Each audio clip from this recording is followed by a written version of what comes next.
Catherine's eyes were fixed on the wall clock as she paced around the room with a frown on her face.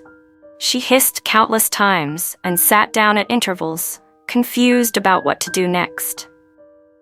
Katherine had called her husband countless times, but he refused to pick up. The text messages she sent him also went unanswered, and that frightened her as she wondered what could have gone wrong. It wasn't like it was the first time her husband had come home late, but he usually picked up calls and replied to messages at least. She was soon getting weary of looking at the clock and pacing around the room, so she decided to rest her aching back a bit. She was almost dozing off when her husband entered the room. The sound of his footsteps jolted her into consciousness. She looked at her husband contemptuously and hissed at him. "Where are you coming from, Stephen?" she asked with a raised eyebrow. She was angry that her husband didn't bother to pick up her calls or reply to her messages, thereby getting her unnecessarily worried. "From work, dear. Traffic held me up. I would have arrived earlier," Stephen retorted. "Traffic indeed. Every day it's the same excuse. Which day have you ever returned home early from work? Which day? Then you shouldn't have stayed up waiting for me. At least you were dozing off when I came in. Spare me your drama today, Katherine. By the way, why didn't you pick up my calls or reply to my text messages?" "Nothing really. I just didn't feel like it," Stephen replied and made his way into the bedroom, avoiding her further questions. Katherine, who was relentless and determined to hear from her husband why he had refused to pick up her calls or reply to her messages, went into the bedroom following him with determination. "You haven't given me a reasonable response as to why you didn't pick up my calls or respond to my messages, Stephen. Start talking right away, or you won't find my next reaction funny." "What reaction?" Stephen asked on impulse. He clapped his hands in mockery and left the room after taking off his shirt and trousers. Thereafter, he put them on the bed. Katherine, who was getting irritated with her husband's nonchalant attitude and his every action and facial expression, got more annoyed and left the bedroom after him in anger. She stood with her hands on her hips, determined to get the answers she needed. Her husband's attitude was getting worse every day that passed, and that bothered her a lot. She had tried several times to get Stephen to talk about what was going wrong so she could make amends where necessary, but Stephen wouldn't talk. Rather, he continued with his nonchalant behavior. Each passing day revealed to Katherine that she wasn't the one with the problem, but her strong-headed husband who believed he could do as he wished. Stephen sat down on a chair and opened the food on the dining table after leaving the bedroom. Katherine sighed heavily when she saw her husband take one spoonful of meal from his plate, then drop the spoon abruptly after giving a ridiculous look. Then he went into the bathroom. Stephen's actions were purposely to spite her, and she wondered why. Katherine went into the bedroom after resolving that it was useless to keep bothering her husband with questions about what had gone wrong since he wasn't even ready to respond to the questions she had asked earlier. She applied her night skincare and lay on the bed in expectation of sleep. But sleep was far away. Katherine kept reminiscing about the earlier days in her marriage with Stephen before he got his new job. Stephen had just spent 3 months in the profitable company he was presently working in when he began to misbehave. Before he got the job, Katherine had been his backbone and a constant shield. She supported her husband even when he showed signs that he was exhausted and tired of giving things a trial. She never stopped praying or doing everything humanly possible for her husband in his trying times. It amazed her that her supposed happiness could turn into a nightmare. "He has changed so much," she whispered to herself and sobbed. 7 p.m. the following day, Katherine was gulping alcoholic drinks non-stop in the parlor. She had already taken 3 bottles of beer before her friend, Vivian, arrived. She was belching repeatedly and was about to open another bottle when Vivian walked in. "Babe, what are you doing? Why are you drinking like your life depends on it?" Vivian asked with a worried look on her face, but Katherine didn't respond. She shook her head and reached to open another bottle of beer. She stopped her immediately, and Katherine started sobbing. "Please allow me drown my sorrows," Katherine sobbed. "I will allow you to drown your sorrows in my arms, dear, not by drinking yourself into a stupor like this. Tell me what's wrong, babe. I'm here and willing to listen." It's Stephen, my husband, Katherine said aloud. And what about him? Did something bad happen to him? Is that why you're drinking like this? Katherine's friend asked on impulse. No, nothing bad happened to him. Just that I am hurt. Hurt extremely by my husband who doesn't give a hoot about my well-being, but takes pleasure in maltreating me. Maltreat? Gosh, don't tell me Stephen has been raising his hands on you. No, he hasn't. He hasn't crossed that line, but the torture he's been inflicting on me recently is more than physical abuse. What's worse is I've tried everything in my power to make Stephen talk, to tell me what I did wrong, but he refuses to speak. I don't know why. I have a feeling his attitude is solely to spite me. The reason why, I don't know. You know what, babe? I don't get a thing. First of all, what attitude has he been exhibiting recently? Vivian asked, utterly confused. He doesn't eat my food. If at all he manages to take a spoonful, he spits it on the floor in disgust and abruptly leaves the dining table. Dear, Stephen returns from work anytime he likes, and last night he didn't pick up my calls or bother to reply to my text messages. Guess his response when I asked him why he didn't pick up or reply last night. What response did he give you? Vivian asked out loud. He didn't feel like it. My own husband told me he didn't feel like picking up my calls or text messages, so he ignored them. Are you serious here, babe? But wait, that isn't enough for you to ruin yourself with alcohol. Babe, chill. It's not the first time in history a man misbehaves in marriage. But babe, you know I have suffered to keep things together in my home. If there's a time I should be enjoying my marriage to the fullest, it's now. Stephen shouldn't be maltreating me this way, not after all I have done for him. Sorry, babe. Men easily forget good deeds done to them. I'm not surprised and wouldn't be amazed if your husband already has a side chick. This is exactly how men misbehave once they start keeping a strange woman outside. Ah, a side chick? But Stephen isn't like that. He doesn't get himself involved in those things. No, I trust my husband. I think maybe something else is up. Yen. I trust my husband.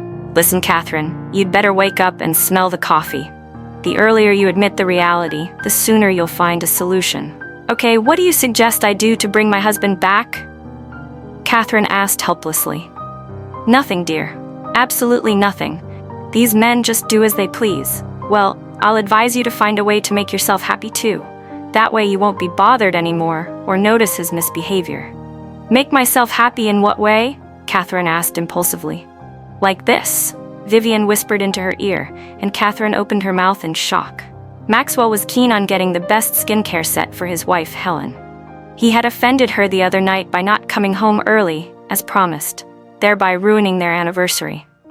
Maxwell's way of apologizing was by buying her gifts and showering her account with money, a way his wife had accepted for a long while in their marriage.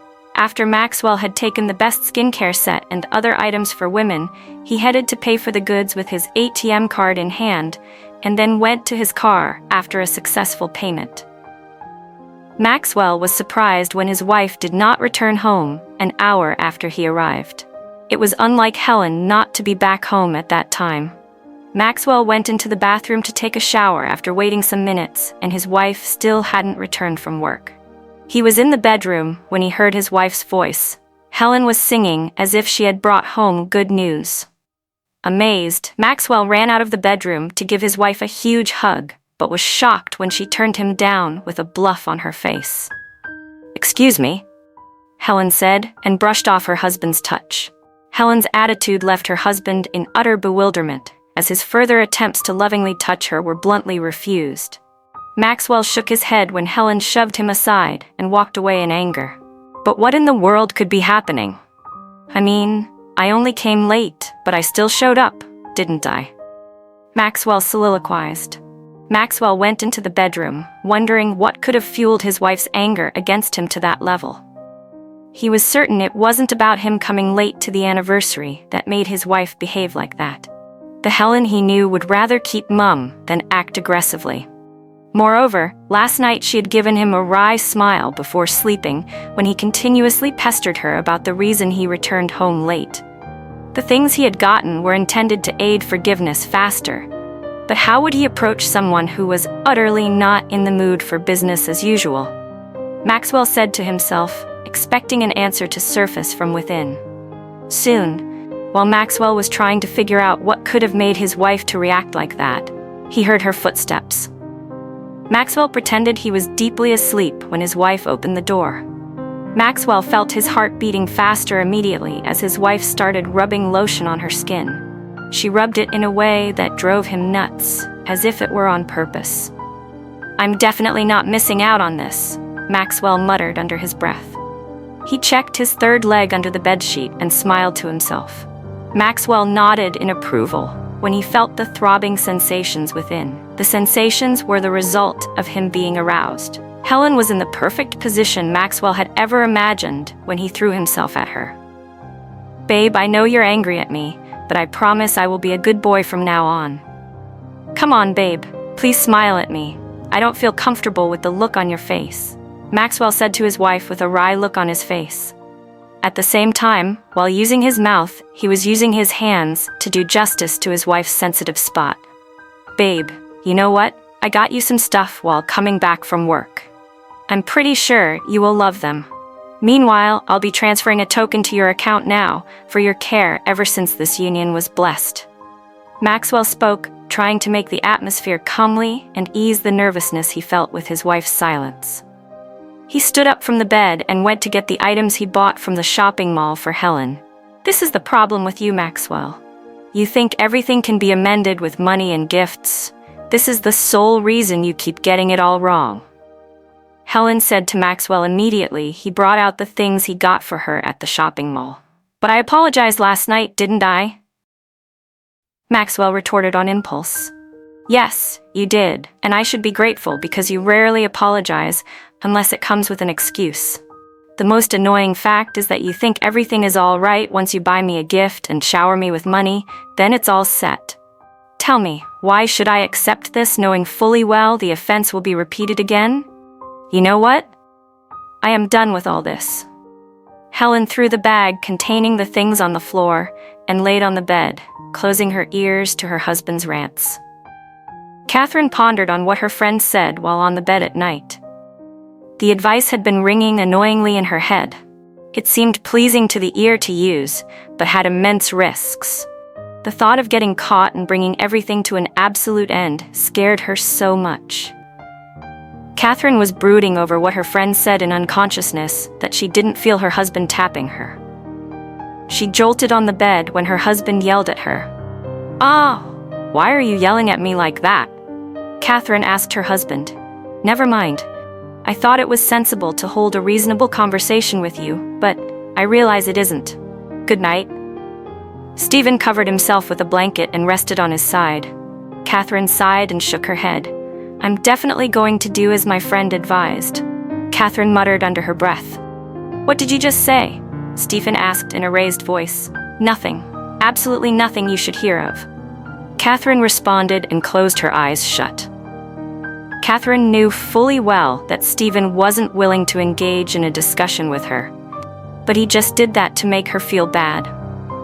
While Katherine's eyes were closed tight in a posture to depict that she was sleeping, she reflected on her life and decided it was best to get her groove back, and the first way around it was to start working again. Katherine had obeyed her husband by resigning from the job she was doing because he had complained the job was too stressful and draining for her, as she never had time for the home and herself. Katherine agreed that she would drop the job as soon as her husband got a profitable job, in anticipation of him opening a business for her by supporting her with some money along with what she already had. Unknown to her that her husband would change within days, the decision dawned on her in regret as she reminisced on her husband's sudden ill treatment towards her. Katherine dashed into the bathroom as soon as her husband left the house. She wore an official dress and set out in search of a job. Her friend had told her that she needed to use her tongue to count her teeth. When men begin to behave like this, you've got to create your own happiness for the sake of your sanity. However, ensure you have a plan B. You know men hardly tolerate what they give out. The words of her friend constantly rang a bell in Katherine's heart. After going from one company to another, Katherine sat down under a shade, exhausted and extremely famished.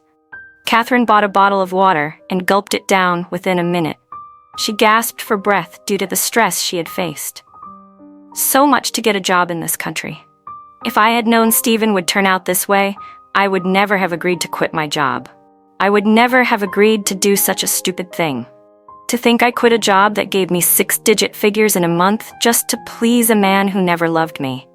Because if he ever loved me, he wouldn't be doing all he's doing to spite me now. She soliloquized with her hands folded. She hissed repeatedly and looked around for a spot where she could get food. Not seeing any restaurant in sight, she made to cross to the other side, but suddenly she heard a voice coo behind her. "Hello, beautiful." A man who looked to be in his late 40s said in a soft, sweet voice, almost sounding feminine to Katherine, with a giggle on his face. "Hello," Katherine said and forced a smile. "Oh, my manners. My name is Joel. And you? And what's so special about your name? As you can see, I am married." Katherine walked further, trying her best to avoid Joel's gaze. "I guess you are in search of what to eat," Joel said with a smile on his face. "Apparently, I am famished. Do you have any idea of a restaurant around here?" Katherine asked. "Now, would you kindly tell me your name?" Joel asked. "Okay, you got me. My name is Katherine. And you are beautiful. Keep your flatteries to yourself. Like I said earlier, I am married." "That doesn't stop your groove. Come on, let's hop into my car. I will take you to the best restaurant in town. There we can sit down and discuss if you wish." "Discuss what exactly, if I may ask?" Katherine retorted with a frown on her face. "Well, I came here to get something, and when I returned to this spot after successfully getting what I came for, I observed you were preoccupied with thoughts. At first, I wanted to approach you but was scared of your reaction. I had to take the big step when you were about to cross to the other side of the road. And for how long have you been watching me?" Katherine retorted, surprised. "For 30 minutes, I think." "Oh, yes, let's hop into my car already. I don't bite, except you want me to." Joel teased naughtily. "Whatever, I am only accepting your invite because I am famished and extremely bored," Katherine said. "Ladies first," Joel said, and Katherine got into the car, then Joel followed suit. Joel took Katherine to the best restaurant, and after they finished eating, they settled down to engage in a dialogue over a bottle of beer. Katherine divulged everything that was going on in her home, and Joel didn't hesitate to lend a listening ear. He listened attentively to her rants and offered to help her out with a job. Katherine was surprised when Joel made her aware that there was no vacancy in his company, but that he would try his maximum effort to ensure Katherine got a job in a reputable company at no cost. "Wow!" Katherine exclaimed in awe, and Joel smiled. "I hope there's no hidden price I will have to pay for the efforts you are willing to make. Remember, I told you I am married." Katherine showed Joel her wedding ring. "Yes, I remember. You've said it countless times already. Get the job first, then everything else will unveil itself later." Joel smiled, and Katherine frowned. "I'm drinking no more beer," Katherine said and dusted off her clothes in anticipation of leaving the restaurant. "I have to go, Sir Joel. I am tired, and I call it a day," Katherine said.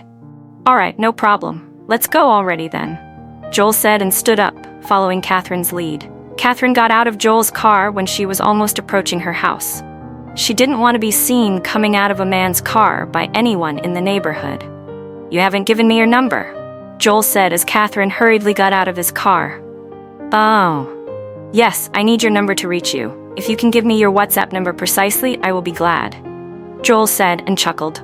"You know what? Just give me yours. I promise I will reach out to you," Katherine said on impulse, and Joel sighed. "Okay, ensure you call me," Joel said. "I will," Katherine retorted, and Joel handed her his phone number. "Before you go, have this." Joel smiled and slipped an envelope into Katherine's hand. "Oh no, please take this back," Katherine pleaded when she realized what was in the envelope. "Don't bother. I have more in stock for you. Take care of yourself." Joel smiled and drove off, while Katherine, amazed by his wonderful deed, struggled to maintain her stance while walking. Helen felt nervous the more she waited along the roadside. She heaved a huge sigh of relief when she saw Steven approaching from afar. "Hey babe, you look so yummy today," Steven said with an enthusiastic smile on his face. "Get off, Jor. You kept me waiting for too long, and you know how much I hate that." I'm so sorry, dear. I forgot something at work, so I had to go back to get it. So how long have you been waiting for me? Stephen asked curiously. 1 hour, 40 minutes, Helen said, and Stephen burst into laughter. What? What's making you laugh like that? Helen queried. Babe, you should know by now that you aren't good at lying. Whatever, Helen hissed. Oh, come on, babe, I was just kidding around. Oh, well, I know, don't I? Helen smiled sheepishly. Wait, there's something in your eyelid. Let me get it out, Stephen said, and stole a peck at the corner side. Come on, let's get out of here already, to our favorite spot. Helen winked, and Stephen nodded his head. The two walked further and soon arrived at their favorite spot. The spot was reserved, and it had a guest house close to it. Stephen cooed sweet words into Helen's ears, and Helen blushed unrepentantly. You make me feel so good. Why didn't we end up together in the first place? Helen said and sighed. Well, you know the answer to that question, my rose, Stephen retorted nervously. Yeah, I messed things up, and now I regret it a lot. Marriage is one hell of a thing with someone you don't love, and not even the least pity will make you feel good in a loveless marriage, most especially when the supposed partner constantly annoys you. We had to learn the hard way, right? Stephen responded with a concerned look on his face. Look, I'm sorry, Stephen. I mean every bit of that word I said to you the other day. I'm so sorry. It's okay, babe. I love you, and that's all in the past, Stephen smiled. Thank you. I love you more. Helen winked. Let's go into the guest house already. I can't wait to have you in my arms. Helen blushed immediately. Stephen said that. The beautiful moment they had spent together in each other's arms the other day flashed back into her mind at once. Helen giggled and stood up while Stephen did the same. The two lodged into the guest house and had the swell time of their lives. Helen and Stephen were in the act when Katherine's call came in. It was getting darker, and Katherine couldn't help but worry. Even though the phone rang umpteen times, Stephen didn't pick it. He was lost in his world of extreme pleasures. After the two relieved themselves, they lay on the bed panting heavily and staring at each other. Damn, you are so sweet. Helen stroked his back and stood up from the bed to get a shower in the bathroom. After she was done, Stephen forced himself up and did the same. The two dried themselves with towels and wore their clothes back. 30 missed calls and 3 messages, Stephen exclaimed when he got hold of his phone. That must be from your wife, Helen retorted, and Stephen nodded his head. Yes, it's her, Stephen responded. Why do I suddenly feel guilty? It's okay, baby. Very soon you won't have to feel this way because you will be officially my wife. And what becomes of her, Stephen? I mean, I haven't been able to sleep comfortably since you brought the idea of divorce to my ears. We can't continue seeing each other in secret like this, right? Moreover, it's not like we love any of our partners or are willing to make it work, so why stay longer and keep hurting them? Sometimes the lies are more pleasant than the truth. The truth can be really harsh and unpleasant sometimes. Beyond a smiling face lie lots of thoughts within, Helen said and sighed. That night, when Stephen returned home, he met his wife waiting for him with wide-awake eyes. Where are you coming from at this time of the day? Katherine said with a tense eyebrow. It was 11:30 p.m. by the time Stephen returned home. Nowhere in particular. Get a life and stop intruding in mine. Me an intruder? Katherine asked with teary eyes. Yes. Very soon I will save you the stress of having to keep an eye on me. I will be giving you the desired freedom because it seems you are getting weary of me, Stephen said, and left Katherine's sight. Helen woke up perplexed. She and her husband had a heated argument last night because she returned home late. Maxwell had purposely come home early, and through his assumptions, he thought Helen had not arrived home. Don't tell me you are now cheating on me, woman, Maxwell said out loud in rage when he observed that Helen didn't feel a bit of remorse when he queried her about why she had returned home late. Don't tell me you are doing the same reason why you suspect me of such. Helen fired back defensively. She could no longer bear answering to Maxwell anymore, and everything about him was beginning to irritate her. Maxwell was a well-to-do man. His parents had affluence, and that sped up his growth way too early in life. Helen had met Maxwell when she traveled out of the country. Despite Stephen's pleas back then, Helen refused to see reasons with him why she should stay back. Helen promised Stephen that she was going to stay in touch with him and never forget him while in pursuit of her dreams abroad. But things changed and promises were unmet when Helen met Maxwell in the US. Maxwell was well-to-do, and since he showed interest in Helen, she felt she didn't have to struggle much to get the good things of life anymore, since Maxwell could meet her needs. Maxwell made his intentions clear to Helen right from the onset, and Helen led him on. Helen wanted the good things of life and was tired of putting up with Stephen's financial status. Maxwell was enough for Helen because he gave her everything she ever wanted, even more than she demanded. Maxwell offered Helen accommodation in his abode to save her expenses in the US, and she accepted. Later on, Maxwell and Helen got married abroad, and Helen began to notice Maxwell's flaws way too early in the marriage. It was easy for Maxwell to convince Helen to leave her desired nursing career abroad, since he promised he had more opportunities in stock for her in Lagos. Maxwell needed to return to his base to settle down. He had already made provisions for a soft life for him and his wife in Lagos. After they returned to Lagos, Helen made a secret inquiry about where Stephen was to no avail. Her efforts were abortive as it seemed Stephen was nowhere to be found, with no traces. It was a shock to Helen the day she and Stephen bumped into each other. Helen hugged Stephen tightly for some minutes when she recognized him after they bumped into each other. The moment was ruined when the two realized that they were both married. In a way of eating their cakes and still having it, they settled to being secret lovers, with the hope of finding a permanent solution to their misery later on. Helen got up from the bed lazily that morning and went into the bathroom to take her bath. Maxwell had left the house way too early that morning to a destination unrevealed. Helen, who wasn't bothered about his whereabouts, didn't care to give him a call. She got dressed and made for work. Helen didn't get a call from Stephen all day long at work, and that got her extremely worried as Stephen didn't bother to return her missed calls. Unknown to Helen, Stephen had forgotten his phone at home due to an outburst he and Katherine had in the morning. The rage contained made Stephen dash out of his house, leaving the phone on the table. Katherine wasn't at home at the time the calls kept coming in, so she couldn't pick up the calls. Hence, they were left unanswered. When work closed for the day, Helen went home after waiting for Stephen, but didn't see him forthcoming.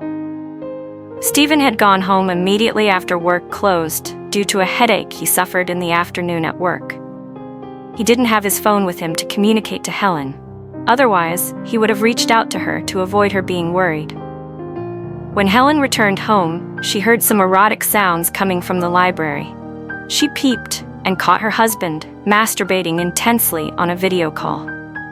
She opened her mouth in shock when she saw the person her husband was engaged with.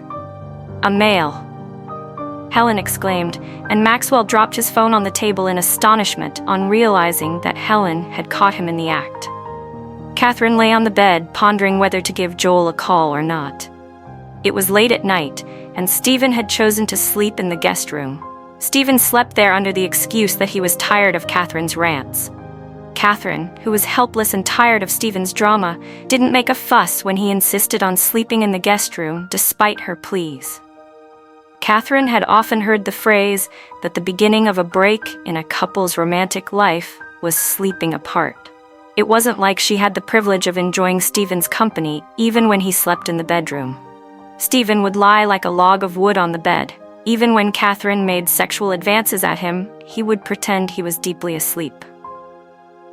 He had once pushed Katherine off him in anger when she went forward to lay on him despite his refusal. Katherine and Stephen had not shared intimacy for 6 months despite sleeping on the same bed. Stephen had been satisfying his sexual desires with his ex, Helen, so he never bothered if his wife needed his touch or not. Neither did he care if she was sexually starved. At first, Stephen's excuse was that work was too demanding, which Katherine tried her best to put up with. But as time went on, Katherine realized that Stephen wasn't interested in sharing intimacy with her again, and his reason was not related to work stress. However, Katherine refused to believe that her husband was cheating on her. Katherine sighed continuously and went to check on Stephen in the guest room to see if he was deeply asleep. When she realized he was deeply asleep, Katherine took hold of her phone and dialed Joel's number. At first, her heart skipped when the phone rang and he didn't pick. The fear of Joel being married crept into Katherine's mind, and she dropped the phone at once. He might be having a lovely moment with his wife, and I am here trying to ruin it with my call. Let me just try and get some sleep. I feel so lonely being here all by myself. Katherine soliloquized. She took a novel from her bookshelf and started reading it with the hope that she would fall asleep. She had turned on the bed several times and couldn't get sleep, so she needed something to help her fall asleep with time. Katherine was still reading the novel when Joel's call came in.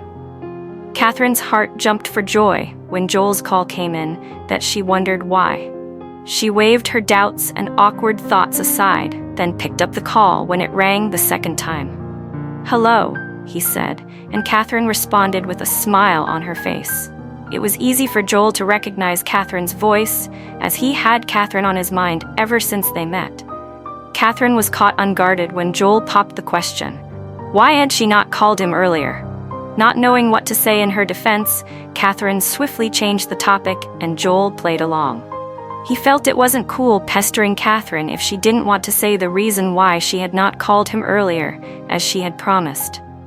That night, Katherine and Joel gisted for more than 30 minutes. They laughed their hearts out before Joel ended the call. Katherine blushed and felt alive again in the bedroom. She felt good that her happiness mattered to someone. The feeling was similar to the one she felt when she began dating Stephen. She fell asleep with the thought of Joel on her mind, and a bit of guilt about falling into the trap of breaking her wedding vows if Stephen continued in his nonchalant acts. The following day, Helen left for work in a hurry, with lots of questions in her mind. Immediately she left the house, she made a call to Stephen and told him she needed to see him when work closed for the day. The way Helen sounded on the call signified that all wasn't well with her. After work closed for the day, and the two met at their favorite spot, Helen revealed to Stephen that her husband was bisexual. Stephen couldn't believe his ears. He shook his head and looked at Helen in disbelief. You need to see the way he was licking his lips and calling him baby. I could never have imagined in my wildest thoughts that I would have a male as a rival in my marriage. I mean, Maxwell isn't cheating on me with a female but a male, his best friend precisely. Helen said and folded her arms. But wait, babe. It's not like you love him or care about what he does, or do you? Stephen asked with a raised eyebrow. He was blinded with jealousy so much that he failed to see beyond the reason why Helen was panicked and extremely annoyed. And it never came across your mind that I had spent years sleeping with a man who was bisexual, someone who sleeps with a fellow man like him? The risk of the sexual diseases he must have transmitted to me didn't come across your thoughts, right? How convenient. Helen yelled amidst tears. Come on, babe. You don't need to rub that in my face. Okay, you know what? Let us just get ourselves treated and we will be fine. After all, it's been long since you denied him access to your body. Moreover, if you and I had contacted a sexual disease, it would have reflected in our bodies all this while already. Stephen said, trying to ease the tense atmosphere. What if the infections are hidden and already doing great damage to my body system? I can't believe I said, yes I do, to a man who takes pleasure in sleeping with a fellow man thrusting into his anus. It's a wonder how his anus hasn't started leaking already. Gosh, what did I ever sign up for? Such misery, Helen sighed. This wouldn't have happened if you hadn't forgotten me in the US. All this mess would have been avoided. Stephen muttered under his breath. Oh, now you are laying all the blame on me? Hello, the last time I checked, you are still married to Katherine. You could have waited forever for me if you were such a saint. Listen, we both got married for our selfish interests. There's no difference between the two of us. Don't cast the blame stone at me now. Helen fired in rage. You shouldn't be acting this paranoid, Helen. Fine, I'm not a saint, neither are you. We shouldn't let this discovery be a distraction to our goals. It should be a benefit instead. Think of it this way. Maxwell being gay has made the ground for divorce easier. All you need to do now is pretend you're cool with his lifestyle, but don't make it easier for him either. I don't get you at all, Stephen. Please be more specific. How do I make him feel I'm cool about what he has done, while at the same time wielding my power of siege over him? Helen asked, utterly confused. By just connecting the 3 dots: camouflage, deceit, and sympathy. You just need these 3 factors, and boom, the soup is ready. This is crazy. Hasn't it come across your mind that Maxwell is way too smart to be deceived? He will see through the thin lines. That crook is absolutely unpredictable. Didn't you get him to do things for you under the guise that you love him? Weren't you able to pretend within years of marriage that you were in love with him? Yes, I was able to. But wait, why do I have a feeling that Maxwell knew that I never loved him but only played along? What if he married me so he could cover his tracks? What if all this is a trap?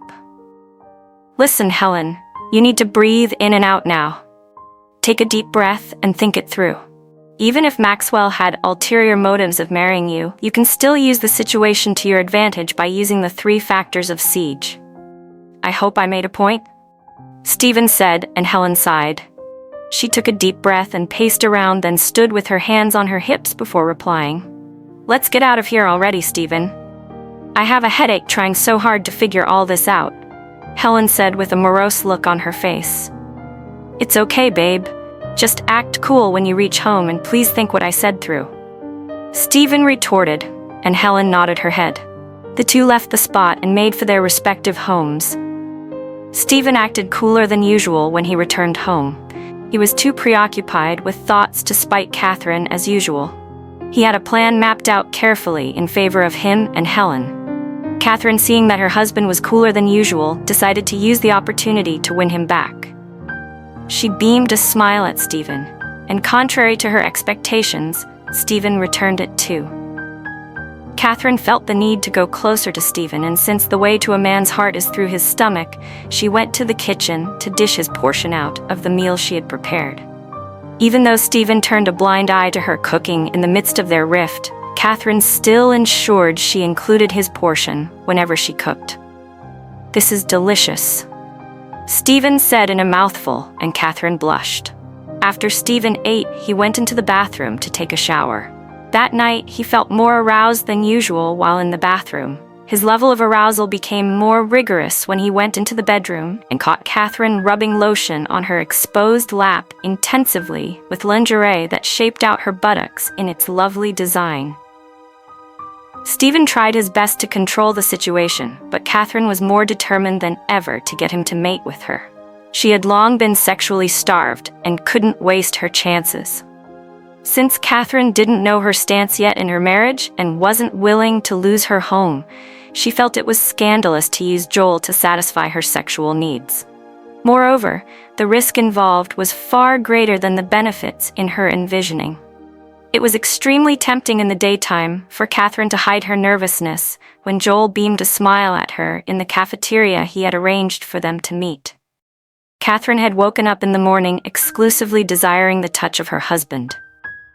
The gap Stephen had created between them made her extremely scared to approach him. Moreover, the scenario of how he had pushed her off the other day made her scared to tell her needs in his presence. It was a wish come true when Stephen came back from work, all cool and relaxed than usual. Katherine, who felt it was the perfect timing to win her man back, didn't waste her chances. The look on Stephen's face and the lustful look in his eyes gave her the energy to carry on. Katherine took off her lingerie and urged Stephen to come closer. Stephen stood for a moment and shook his head. He looked in awe of the total seduction he was entrapped in. She's still my wife after all. One night wouldn't hurt that much. Stephen soliloquized and went closer. Katherine closed her eyes as her heart beat in rhythm with the blissful moment. Stephen made good use of his hands on her sensitive spots while wrapping her closely in his arms. Katherine was left bemoaning under intense pleasures and the intrinsic feeling that resulted from every touch and secretion that developed further. Stephen buried his head in Katherine's bosom and munched her lips to his full satisfaction. He cupped Katherine's breasts with his palms and smiled mischievously when she gave him an erotic look. Katherine wished in her heart so badly that the beautiful moment wouldn't be halted. Her whole being and soul had been aching badly for a touch from her husband in so many days. Beclouded in the exuberance of the massive bliss within the touches, Katherine let out a moan that sparked an ignition in her brain cells. She moaned softly when Stephen's hands reached for her petals, stroking it like his life depended on it. Her walls became badly wet as she envisaged Stephen right inside her. "Make me yours already," Katherine said, and Stephen laid her on the bed, kissing her right from head to toe. Later, she went into the bathroom to take a shower and soon fell asleep. In the middle of the night, Katherine jolted from her sleep as a result of the yelling Stephen pulled across. She yawned and looked at the time, wondering why Stephen was yelling that much. His face didn't look cool at that time. Neither did he look a bit like the man that had just made love to her. Katherine looked at Stephen in astonishment and asked why he was yelling. She was caught unguarded when Stephen responded to her with a hot slap on her cheek that sent her sprawling to the floor from the bed. "What in the devil's name happened between us?" Stephen yelled, acting like what had happened was as a result of him being enchanted, much to Katherine's dismay. "We made love. We had sweet lovemaking and we both enjoyed it," Katherine responded amidst tears. "What do you mean by we? You messenger of the devil, you know what? You just made the process easier for me. I hate you the more for what just happened between us. I can't believe I made love with a jinxed fellow like you. The thought of it irks me so much." Stephen thundered and left the bedroom after kicking Katherine so hard on the floor. He dashed into the bathroom and went to take a shower while Katherine sobbed uncontrollably. "When did it get to this? When did it get to this?" Katherine sobbed. She never imagined that things would turn out that way. Her fears were fast becoming reality, and her second thought, that Stephen never loved her, was fast coming into light. Katherine managed to get up from the floor after falling several times as a result of the heavy hit and landing from the bed. She went to take a look at herself in the mirror and reminisced on her early days in marriage before Stephen suddenly became a monster. Katherine couldn't connect the dots as to what led to her husband's sudden change. And even though the answer, that her husband was cheating on her in the marriage, was glaring right at her face, she refused to believe it. She chose to live in self-pity and wallow in her misery instead. Katherine was still brooding when she got a text message from Joel at exactly 5:30 a.m. in the morning. She hissed and threw the phone away in anger when she checked and saw the text message was from Joel. It was a way of transferring her aggression. Katherine's phone got extremely cracked as a result of the way she threw it on the floor. The screen of the phone looked bad and extremely terrible. When Katherine felt better, she took her phone from the floor and checked the message. Joel had texted her that he would like them to meet in the cafeteria beside his place of work in the afternoon. Katherine folded her arms and paced around the room after reading the message. Joel had stated that her line was not going through, which was why he had not called her earlier. Katherine sighed and pondered what excuse to give Joel so they wouldn't meet. She knew how persistent Joel could be at times in getting to know the truth behind her actions. Her back was badly bruised as a result of the hit, and her face looked way too sore. "No, I can't see him like this," Katherine muttered under her breath. Just when Katherine didn't expect it, Joel gave her a call. He had long been expecting her response to his message, so he got alarmed when Katherine didn't respond. Katherine picked the call up grudgingly and thought within what excuse to feed Joel. "Good morning, my lily-pilly." Joel sounded enthusiastic. "Good morning," Katherine retorted in a low voice that almost seemed like a whisper. "Your voice doesn't sound lovely this morning," Joel responded. "Yes, I am not feeling well. Have you taken medications?" "Not yet. It just started this morning. I woke up with a pounding headache. Probably it's malaria," Katherine said. "Probably. You know what, babe? Don't self-medicate. I will send you the money you will use to care for yourself as soon as possible. Actually, I have good news I wanted to share with you when we meet today, but that seems impossible, so let me hold on to it," Joel said with a concerned look on his face. "What good news is that? Please share it with me already," Katherine said on impulse. "Take care of yourself first, babe. I will share the good news with you later," Joel said and cut the call. In a few minutes, Katherine received an alert of 30,000 naira with an instant SMS that she should go to the hospital to get herself treated as soon as possible. Katherine felt guilty when she saw the SMS and the alert. She felt bad that Joel was worried about her, thinking that she had fallen sick when in actual fact her husband was the architect of her misfortune. "If only I had known better, I wouldn't have done it," Katherine said to herself. "And what did you do?" A voice responded from the entrance, and Katherine opened her mouth in awe, wondering what had made her husband come back home unexpectedly. "Ah, it was just my imagination," Katherine gasped for breath. She went closer to the mirror and sighed while checking the bruise she had sustained as a result of her husband's hit. Her face was growing worse with each passing second. Her eyes had formed a big circle, and it looked like they were plunging out of their sockets. Stephen had hit her so hard like an animal. Katherine dashed into the bathroom to take her bath. After she had successfully bathed, she went to a neighboring shop to get an ice block to tend to the swollen circle on her face. Katherine was being attended to when someone tapped her from behind. Her mind had gone far when she felt the tap from the fear of who it was. "Oops, babe, it's you," Katherine said in astonishment when she saw that the person who had tapped her was her friend. "Yes, babe, it's me. Why are you covering your face with a scarf like this? Is this the new trend?" Katherine's friend teased. "Not really, Vivian. I just felt like..." Katherine struggled with words. "Felt like what? Moreover, why aren't you looking me in the eye?" Vivian queried her nervous friend. Katherine quickly gave the shop owner the money for the ice block and walked a bit further. She acted in a way that surprised her friend and proved that something was wrong. Vivian, who couldn't contain her curiosity any longer, caught sight of the swollen circle around Katherine's eyeballs. She removed the scarf covering her head and face abruptly in a flash. She exclaimed loudly when she beheld what had become of her friend. "Don't tell me that monster you call a husband did this to you," Vivian yelled aggressively. "It's a long story, babe. Please, let's go in first," Katherine pleaded, and Vivian listened. The two went inside and Katherine explained what had happened with uncontrollable tears that depicted immense sorrow. Vivian sighed deeply when Katherine finished expressing herself. "You mean Stephen hit you like this because you guys made love? Your matrimonial right that he has been denying you? This is the height of it," Vivian thundered. "It's my fault. I shouldn't have added the sex enhancer to his food. Now look at the way it turned out. Hear yourself out, babe. Come on, try and repeat what you just said to your own hearing. A man starved you of your right for months, and when you found a way around it, he turns around and becomes aggressive. It's not like he did it while intoxicated with alcohol, so what's the fuss? Listen, babe, you did nothing wrong, and I think it's high time you take a bow if you love your life dearly, because it's obvious that Stephen doesn't desire you, nor need you, in his life anymore." Katherine's friend resolved. "I don't want my home broken, Vivian. I don't want that for myself.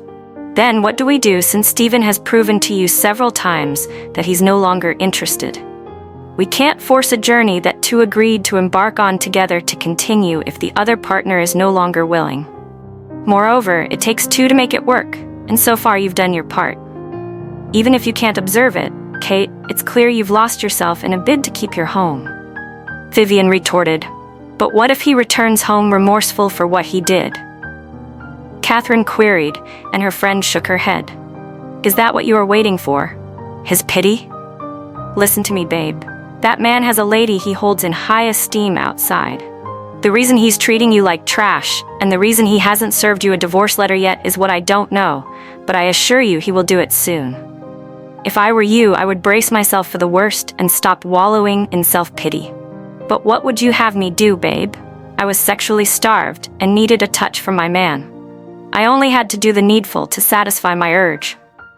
Listen, Kate, I'm not blaming you for the action you exercised. Neither will I turn this awful situation all around on you. I am only making you open your eyes to the reality you refuse to acknowledge. Kate, you are alone in this marriage, which is why your efforts have been abortive. Moreover, what stops you from having a man friend to satisfy your needs, since your husband is doing the same? Take Joel, for instance. He would be willing to do the needful and fill the vacuum pending the time you figure out how to carry on. Vivian said on impulse. Babe, I'm still married, remember? It would be ridiculous when the egg spills out that I got myself involved in such a shameful act. Moreover, Joel hasn't brought up such interest towards me so far. He has proven that he only wants to be a friend, and that's it. Friend indeed. Keep on deceiving yourself. I just hope that idiot hasn't infected you already, Vivian hissed. Infected? Come on, babe, all these are just suspicions. What if Stephen isn't cheating on me? Probably that thought is just an assumption and not the reality. Katherine responded, and her friend shook her head. It's obvious that you are naive, Katherine. Abusers choose their victims well. Let me attend to your face before the ice melts. Katherine's friend went closer to her and started tending to her wounds. Katherine tried hard to hide her pain while her friend attended to her. Within, Vivian was annoyed that her friend wanted to keep on staying to prove a point when it was obvious that all the cards on the table had been taken in defeat. However, considering the way the love affair between Katherine and her husband had started, it wasn't far-fetched why her friend was utterly confused and dumbfounded about what to do next in the unpalatable situation. Vivian was still trying hard to figure out what next to tell her friend to make her do the needful, when suddenly a call came in on Katherine's phone. It was Joel. He had called to check up on Katherine. He was worried ever since Katherine told him that she wasn't feeling well. Pick your call, Vivian said to her absent-minded friend. Katherine jolted into consciousness and picked up her call. Vivian was annoyed when she figured out from the conversation that transpired between the two that her friend had lied about not feeling well. But why did you lie to him about what had happened to you? Katherine's friend asked, fuming with anger. Would you rather Pearl begins to feel responsible for me as a result of pity? Moreover, some things are best kept as a result of boundaries. I can't tell such to Joel. I'm afraid that he won't take it lightly, and he will end up weeping more than the bereaved.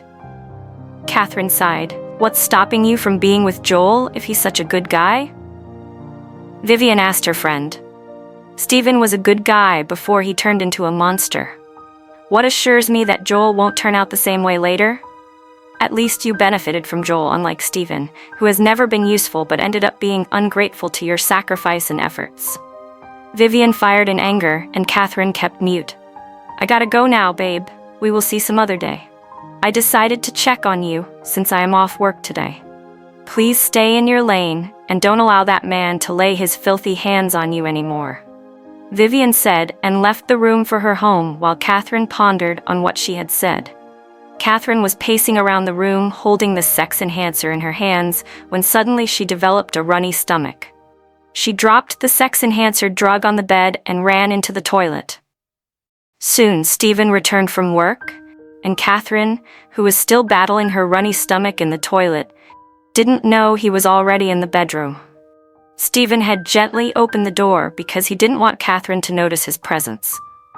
The running tap and the sounds emitting from the closet signified that Katherine was using the toilet. Stephen made his way gently to the wardrobe to pick some clothes. He didn't want to look Katherine in the eye for fear of breaking down and apologizing to her, contrary to his ego's interests.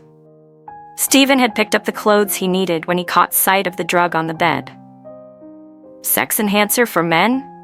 Stephen soliloquized. He reminisced on everything that had transpired last night and remembered that he had suddenly become aroused immediately after he finished eating Katherine's meal. Fuming with rage, Stephen stood still with the sex enhancer in his hands after reading the drug prescriptions awaiting Katherine to step out of the toilet. You Delilah! Stephen yelled when Katherine came out of the toilet. He dangled the sex enhancer in his hands and Katherine went to her knees. I can explain, Katherine said amidst sobs. Stephen rushed Katherine with punches and she ran out of the room into the library. She locked herself in the library and continued sobbing uncontrollably while Stephen banged the door aggressively. Stephen banged the door so hard that his hands got peeled. He hissed and went to get spirit and cotton wool to treat his sore hands. After tending to his wounds, Stephen went out to take a drink to calm his nerves. He had it in mind that he would deal with Katherine for deceiving him when he returned from the bar. 15 minutes after he left, Katherine came out of the library and dashed into the bedroom to take her phone and some other necessary items with a few clothes. The rage in Stephen's eyes scared her so much that her heart almost escaped out of her chest at the thought of what would take place if he returned. Katherine was tempted to call Joel, but changed her mind after giving it a second thought. She dialed her friend's line umpteen times, but her friend didn't pick up. Katherine ran as fast as her legs could take her along the road. She halted when she reached a spot and kept trying her friend's number. It was after 30 minutes that Vivian called Katherine back. Katherine was sobbing on the call and pleaded with her friend to come see her at the spot she was in. Vivian, who was kept on edge by the uneasiness in Katherine's voice and the sound of her weeping, demanded the address of the spot Katherine was in, and Katherine revealed it to her. Vivian opened her mouth in awe when she saw Katherine's battered and sore face worse than before. Vivian fumed in anger when her friend related to her that it was Stephen's handiwork. "That guy deserves to rot in prison," Vivian said out loud with a clenched fist. "Just take me out of here." Katherine sobbed, and her friend did as told. They left the spot and made their way to Vivian's abode. Vivian prepared a meal, and Katherine ate a little. Right after that, she attended to the new bruises on Katherine's face and gave her some body pain drugs to use. Katherine soon fell asleep, and Vivian looked over her with a bitter heart. "Kate doesn't deserve this," Vivian said, almost giving way to tears. Vivian was almost dozing off when a call came in on Katherine's phone. She smiled when she saw it was Joel calling. Having been informed earlier by Katherine not to make Joel aware of her plight and respecting her friend's decision, Vivian decided not to pick up the call so as not to arouse any form of suspicion in Joel's mind. At that time of the day, Katherine was meant to be in her home and not elsewhere. Vivian decided to send Joel a text message to keep him relaxed. She knew Joel would think that Katherine was in an atmosphere where she couldn't communicate with him. When Stephen returned home, he went straight into the library to see if Katherine had opened the door. He smiled to himself when he found the door of the library wide open. Stephen dashed into the library and realized that Katherine wasn't inside. He hissed and searched the other rooms and was shocked when he discovered that Katherine was nowhere to be found. Vivian was still composing the right words to send to Joel when Stephen's call came in. Vivian picked the call and refused to speak despite how Stephen ranted. "Fool," Vivian said when Stephen cut the call. But where could she have gone to? Stephen soliloquized and laid on the bed. Helen's calmness made Maxwell feel uneasy, even though Helen was trying hard to act annoyed, while at the same time unwilling to leave despite her discovery. Maxwell could sense from afar that it was all an act. Maxwell knew right from the start that Helen never loved him. He was aware that Helen had only come for the bag, but it didn't matter to him, as long as Helen was a good shield to cover his tracks and save him from public stunts leading to scandalous events. While Helen was dropping her demands, Maxwell was fulfilling her wishes, knowing fully well that she would serve a great purpose. The marriage proposal was based on getting kids and having a woman in his abode, because he had it in mind that he wouldn't be suspected of being gay since he had a woman he could call his own. Maxwell played along with Helen and pretended he had been taken by her web of deception. He had a hidden plan nursed in his heart in case Helen attempted the unimaginable as a result of the secret she had discovered. The scenario of how Maxwell had killed his ex-girlfriend with his bare hands flashed into his mind when he was preoccupied with thoughts.